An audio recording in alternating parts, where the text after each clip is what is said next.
இயேசு கிறிஸ்துவின் நாமத்தினாலே உங்களுக்கு வாழ்த்துக்கள். Praise lord. வாழ்த்துக்கள் பாஸ்டர். அந்த கால வேளையிலும் நம்ம தியானிக்கும்படியாக தெரிந்து கொண்ட வேத பகுதி எஸ்ராவின் புஸ்தகம்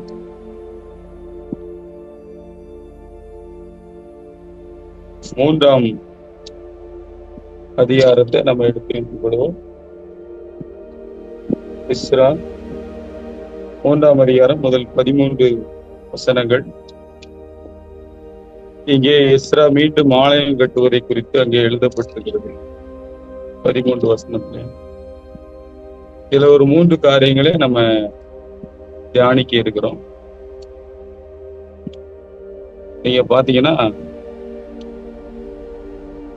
எஸ்ராவுல 3ஆம் அதிகாரத்துல அடுத்த ஸ்லைடு போடுங்கப்படுது. நீங்க 3ஆம் அதிகாரம் 2ஆம் வசனத்தை படிச்சு பார்த்தீங்கன்னா, கடைசி வரி இஸ்ரவேலுடைய தேவனின் பலிபீடத்தை கட்டினார்கள். சிறையிருப்பிலிருந்து அவங்க திரும்பி வந்த உடனே செய்த முதல் வேலை என்னன்னா, they built the altar. என்ன காரியம் செய்யறாங்கன்னா, பலிபீடத்தை செப்பனிட்டு அங்கேயே பலி செலுத்துவதற்கான காரியங்களை அவர்கள் செய்கிறார்கள். எங்கெல்லாம் இந்த மாதிரி பிரச்சனைகள் வருமோ அப்பெல்லாம் அங்கே பலிபீடங்கள் செப்பனைப்படுகின்றன. எலியா காலத்திலும் அப்படித்தான். அந்த தாவீது தன்னுடைய பாவ அறிக்கை பண்ணும்போது கூட நொறுங்குண்ட ஆவிதான் ஆண்டவரை என்னை விரும்புகிறதுங்கிறதெல்லாம் நம்ம சொல்றதை பார்க்கணும். பலிபீடம் என்பது நம்முடைய ஜெப வாழ்க்கையை நாம் மீண்டும் ஆரம்பிப்பதை குறிக்கிறது. தேவனோடு உள்ள தொடர்பு. இங்கே பலிபீடம் அதைத்தான் காட்டுகிறது. அவர்கள் மீண்டும் தேவாலயத்தை கட்டுவதற்கு முன்பாக பலிபீடத்தை கட்டினார். ஏனென்றால் அந்த பலிபீடம் தான் தேவனோடு அவர்களுக்குள்ள அடையாளம். இது நம்முடைய வாழ்க்கையில எதை சுட்டி காட்டுகிறது என்றால், நம்முடைய ஜெப வாழ்வு என்பதை விட நாம் தேவனோடு உள்ள உறவு, அந்த பிரசன்ஸ பாடதான் நம்ம அதிகமாக விரும்பும். இங்கே எஸ்ரா ஜனங்களை அதற்கு ஆயத்தப்படுத்தி எல்லாரையும் கூட்டி ஃபர்ஸ்ட் செஞ்சது பலிபீடத்தை கட்டினார். ரீபில்ட்ல மிக முக்கியமான ஒரு காரியம், எங்கெல்லாம் நிறுவனங்கள் சீர்பட வேண்டுமோ அல்லது ஒழுங்கற்ற இடங்கள்ல திரும்பியும் காரியங்கள் சீர்பட வேண்டும் என்றால் நாம் செய்ய வேண்டிய ஒரு காரியம், அதிகமாக பரிசுத்த ஆவியில நிரம்பி ஜெபிக்க வேண்டிய ஒரு காரியம். ஆதியாகமம் 1ஆம் அதிகாரம் 2ஆம் வசனத்தை நம்ம படிக்கிறோம். அங்க என்ன இருக்கு அப்படின்னா, பூமியானது ஒழுங்கற்றது. ஆட்டோமேட்டிக்கா பாத்தீங்கன்னா ஜலத்தின் மேல் தேவ ஆவியான ஒரு அசைவாடி. இந்த ஒழுங்கற்ற பூமி நல்ல ஒரு பூமியாக மறுசீர்வமைக்கப்பட்டது. அதே போல நாம இருக்கிற இடங்கள்ல, வேலை பார்க்கிற இடங்கள்ல, ஊழியம் செய்யற இடங்கள்ல, குடும்பங்கள்ல ஒழுங்கற்ற தன்மைகள் மாற வேண்டும் என்றால் நாம் பரிசுத்த ஆவியிலே நிறைந்து ஜெபிக்க பழக வேண்டும். தேவனோடு உள்ள அந்த உறவு எப்பொழுதும் அதை நாம் காத்துக்கொள்ள நாம் சரியாக இருக்க வேண்டும். இங்கே எஸ்ரா பலிபீடத்தை கட்டுகிறார். 2வது ஒரு காரியத்தை நாம் பார்க்கிறோம். 3வது வசனத்திலே அங்கே பார்க்கிறோம். 3:4 எழுதியிருக்கிறபடி according to the scripture, அது ரிட்டன் லா. 2ஆம் வசனத்திலையும் அப்படிதான் இருக்கும், மத்தியில இருக்கும். தேவனுடைய மனிதனாகிய மோசேயின் நியாய பிரமாணத்தில் எழுதியிருக்கிறபடி, அதாவது அவர்கள் வேதத்தின்படி அவர்கள் என்ன செய்தார்கள் என்றால் அதை செய்தார்கள். முதலாவது பார்த்தோம், பலிபீடத்தை மீண்டும் கட்டினார்கள். இப்ப பாக்குறோம் அக்கார்டிங் டு த ஸ்கிரிப்சர் தான் அதை பண்ணா. மிக முக்கியமான, அவங்க ஓனா சொல்லல, மோசே என்ன சொல்லியிருந்தாரோ அதுபடிதான் அவர்கள் செய்தார்கள். இது நம்முடைய வாழ்க்கையில ஒரு அசைக்க முடியாத நம்பிக்கையாக மாற வேண்டும். எழுதி இருக்கிறது வேதத்தின்படியான காரியங்கள்ல நாம் நங்கூரமிட வேண்டும்.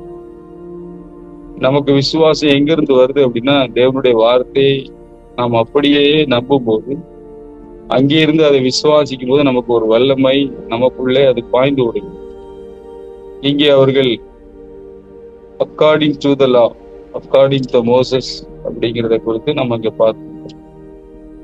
அது மாத்திரமல்ல, மூன்றாவது ஒரு காரியம் இந்த அதிகாரத்துல படிக்கிறோம். 10ஆம் வசனமும் 11வது வசனம். கர்த்தரை துதிக்கும்படி அவர்கள் என்ன செய்தார்கள் என்றால் எல்லாரையும் நிறுத்தினார்கள். 11ஆம் வசனத்துல இருக்கு, கர்த்தர் நல்லவர், இஸ்ரவேலின் மேல் அவருடைய கிருபை என்றும் உள்ளது என்று அவரை புகழ்ந்து துதிக்கையில் மாறி மாறி பாட்டினார்கள். கர்த்தரை துதிக்கையில் ஜனங்கள் எல்லாரும் கர்த்தருடைய ஆலயத்தின் அஸ்திபாரம் போடப்படுத்த நிமித்தம் மகா கம்பீரமாய் ஆரம்பித்தார். சோ மீண்டும் மீண்டும் அவர்கள் செய்த என்னன்னா, அங்க என்ன செய்தாங்களோ அதையே தான் செய்தாங்க. இதுல பார்க்கிறோம், தாவீது செய்தபடி செய்தார்கள் என்று எழுதப்பட்டிருக்கு. அப்போ நம்முடைய வாழ்க்கையிலும் இந்த 3 காரியங்கள், அதாவது பலிபீடத்தை செப்பனிடுறது, வேதத்தின்படி இருக்கிறது, கர்த்தரை துதிக்கக்கூடிய ஒரு காரியம், இதெல்லாம் சைமல்டேனியஸ், அதாவது ஒண்ணுக்கு ஒண்ணு பின்னி பண்ணுது. இது மாதிரி தனியா கிடையாது. நீங்க தேவனோடு உள்ள ஒரு உறவுல சரியா இருக்கும்போது நீங்க வேதத்தின்படி உங்க வாழ்க்கை மாறி போகும். அப்படி வரும்போது உங்களுடைய வாழ்க்கையில துதிப்பது, மற்றவர்களை அந்த பிரசன்னத்துக்குள்ளே கொண்டு வருவது அது எளிதாக இருக்கும். சோ அப்படிப்பட்ட காரியங்களை ஆண்டவர் நமக்கு தருவாராக. இந்த நாளின் வசன பகுதி நீதிமொழிகள் 17ஆம் அதிகாரம். நீதிமொழிகள் 17ஆம் அதிகாரம். அதுல 3 வசனங்களை நான் உங்களுக்காக வாசிக்க விரும்புகிறேன். முதலாவது ஒரு வசனம், 5வது வசனம். ஏழையை பரியாசம் பண்ணுகிறவன் அவனை உண்டாக்கினவரை நிந்திக்கிறான், ஆபத்தை குறித்து கழிக்கிறவன் தண்டனைக்கு தப்பான். இங்கே ஏழையை பரியாசம் பண்ணுகிறவன் அவனை உண்டாக்கினவரை நிந்திக்கிறான். Despise God. சோ நம்முடைய ஊழியங்களிலே பெரும்பாலானவை அப்பா அம்மா இல்லாத பிள்ளைகள் அல்லது வியாதிப்பட்ட பிள்ளைகள் தான் நம்மகிட்ட இருக்காங்க. அவங்கள நம்ம நல்லா கவனிக்கிறது கர்த்தரை கவனிக்கிற மாதிரி. இத போட்டிருக்கு, ஏழையை பரியாசம் பண்ணுகிறவன் டிஸ்பைஸ் ஹிஸ் மேக்கர் இருக்கு ஆங்கிலம். அவனை உண்டாக்கினவரையே அவன் அசட்டை பண்ணப்படுறான். இதுல ரொம்ப ஜாக்கிரதையா இருக்கணும். அதனால எந்த ஒரு குழந்தையோ பிள்ளையோ அல்லது மாணவனையோ நாம் அற்பமா எண்ணக்கூடாது, எண்ண முடியாது. ஏனென்றால் அவனை உண்டாக்கினவர் ஆண்டவர். அவனை அவமதிக்கும் போது ஆண்டவரை அவமதிக்கிறதுங்கிற மைண்ட் செட் நமக்கு வரும்.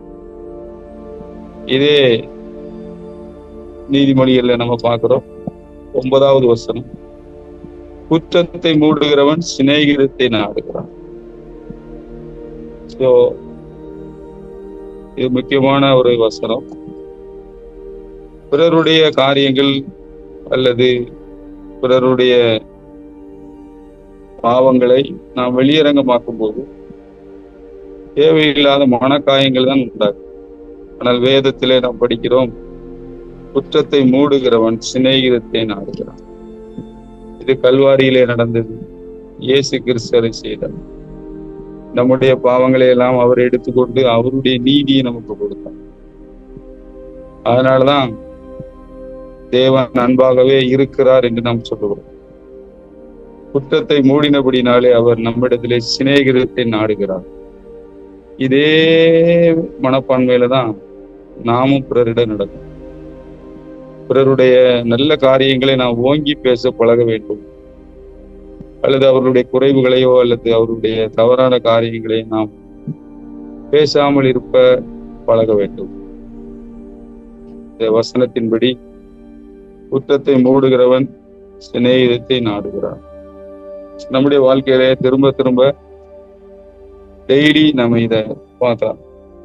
நாம் குற்றத்தை மூடுகிறவர்களா,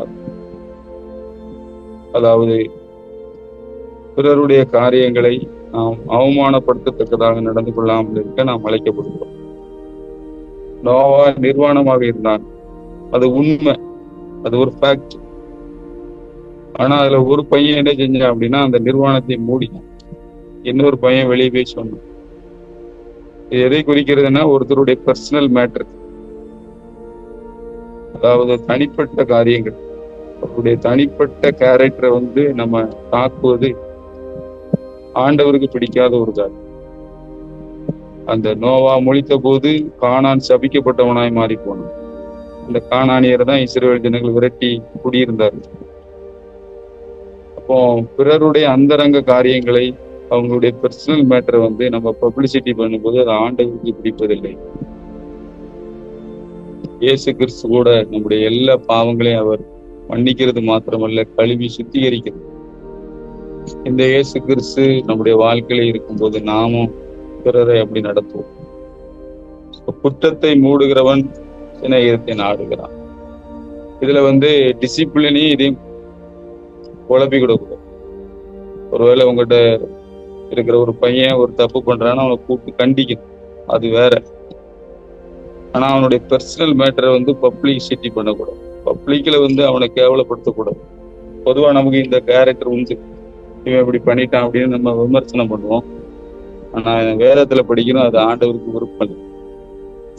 தனிப்பட்ட முறையில தான் அவனை கூப்பிட்டு நம்ம சீர்புரிந்து பண்ணணும். இதை நீங்க உங்க மைண்ட்ல எப்போதும் வைக்கணும். அடுத்த ஒரு காரியம் 22வது வசனம், நீதிமொழிகள் 17:22. மனமகிழ்ச்சி நல்ல ஔஷதம். மருந்து, ஔஷதம்னா மருந்து, மெடிசின். மகிழ்ச்சியா இருக்கிறது, நல்ல சிரிச்சு சந்தோஷமா ஜாலியா இருக்கிறது வந்து அது ஒரு மெடிசின் போட்டிருக்கு. ஸோ அதனால இது எதை குறிக்குதுன்னா ஃபெல்லோஷிப். ஒரு 4-5 பேர் கூடி வரும்போது சிரிச்சு சந்தோஷமா இருக்கிறது, நகைச்சுவையா ஒண்ணு பேசி நம்ம வந்து பிறரை காயப்படுத்தாம சிரிக்கிறது வந்து உங்க மனசுக்கும் உங்க உடலுக்கும் ஒரு நல்ல மருந்து அப்படின்னு வேதம் சொல்லுது. இந்த மாதிரி ஃபெல்லோஷிப்பை நாம் விரும்ப வேண்டும். கூடி வருவது, ஒருத்தருக்கு ஒருத்தர் என்ஜாய் பண்றதுதான் வேதம் வந்து அங்கீகரிக்கிறது. அது ஒரு மருந்து என்று சொல்லுது. ஸோ நம்முடைய வாழ்க்கையில இதுக்கு ஒரு இடம் இருக்கணும் எப்போதுக்கு. நம்ம எல்லாரும் சேர்ந்து வரும்போது குடும்பங்களில, நம்ம ஐக்கியங்களில மகிழ்ச்சியா இருப்பது நம்முடைய விருப்பமாக இருக்க வேண்டும். இந்த நாளின் மனப்பாட வசனம் எஸ்ரா 3:2. ஏற்கனவே நம்ம பார்த்துட்டோம். இன்னைக்கு நம்ம பார்க்கக்கூடிய மிஷினரி பேர் வந்து அலெக்சாண்டர் டப். பிரதர் அடுத்த ஸ்லைடு போடுறோம். இந்த அலெக்சாண்டர் டப் வந்து 1806 ஸ்காட்லாந்துல பிறந்தாரு. அவர் வந்து 1929 மிஷினரி அழைக்கப்பட்டார். இந்த அலெக்சாண்டர் டப் வந்து மிக மிக முக்கியமானவர். அவர் வந்து சர்ச் ஆஃப் ஸ்காட்லாந்துல ஒரு மிஷினரியை அப்பாயின்மெண்ட் பண்ணி இந்தியாவுக்கு வந்தார். அவருடைய ஏர்லி லைஃப், அவருடைய காலிங்கை குறித்து நம்ம அப்படித்தான் படிக்கலாம். அடுத்தாப்புல நீங்க பாத்தீங்க அப்படின்னா நெக்ஸ்ட் ஸ்லைட்.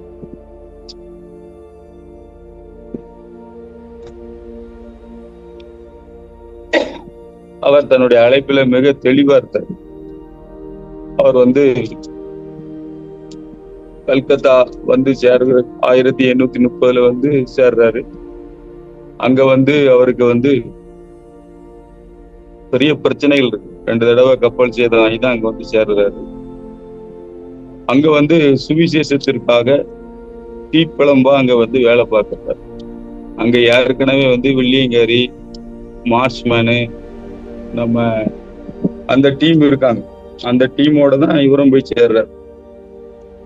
அப்படி சேரும்போது அவருக்கு இருந்த இன்ஸ்பிரேஷன் என்ன அப்படின்னா,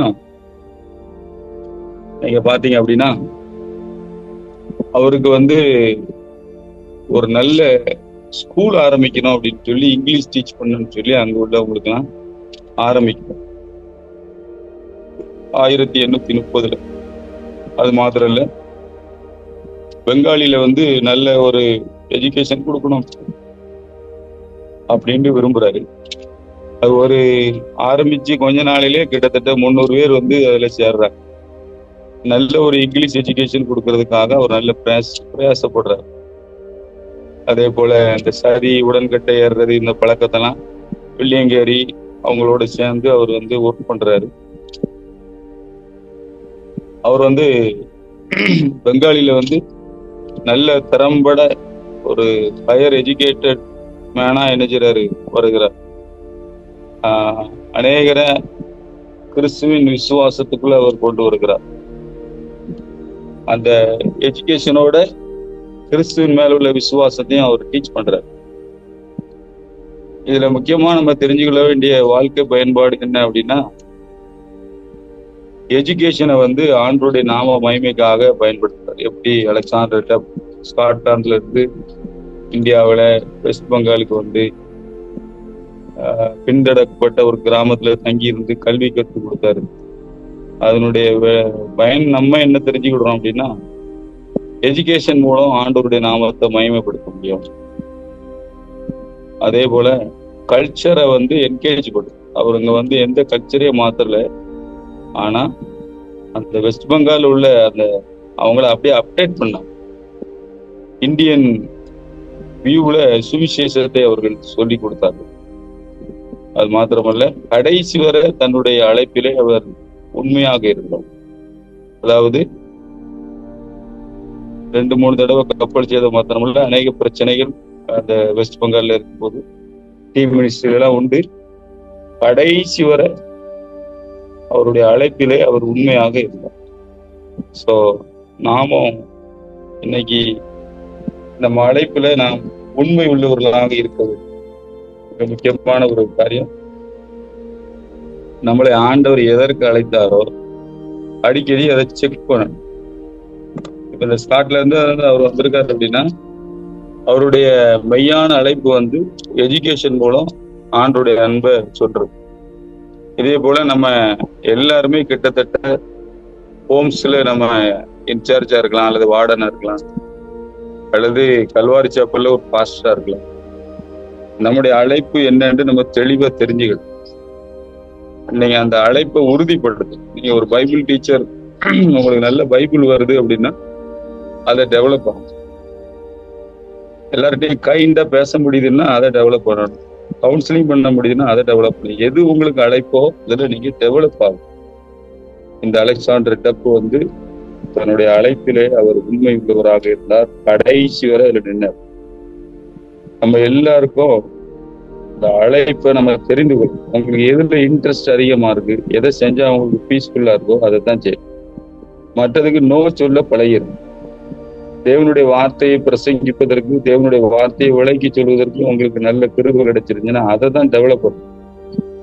அதை விட்டுட்டு வேற ஏதாவது பண்ணிட்டு இருக்கிறது உங்களுடைய எல்லா விதமான வாழ்க்கையில அது வேஸ்ட் பண்ணிடும்.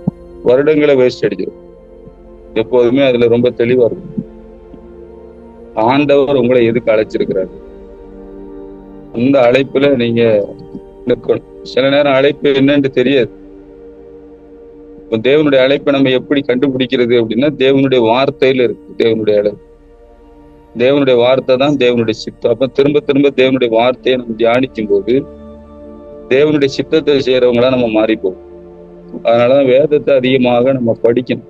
இந்த ஊழியத்துல இருக்கிறவங்க, பாஸ்டரா இருக்கிறவங்க, பொறுப்புல இருக்கிறவங்களுக்கு ரொம்ப ரொம்ப முக்கியம் இந்த வேர்ட் ஆஃப் காட். ஏன் அப்படின்னா, அந்த தேவனுடைய வார்த்தை தான் நமக்குள்ள அந்த அனாயிட்டிங்க இருக்கு.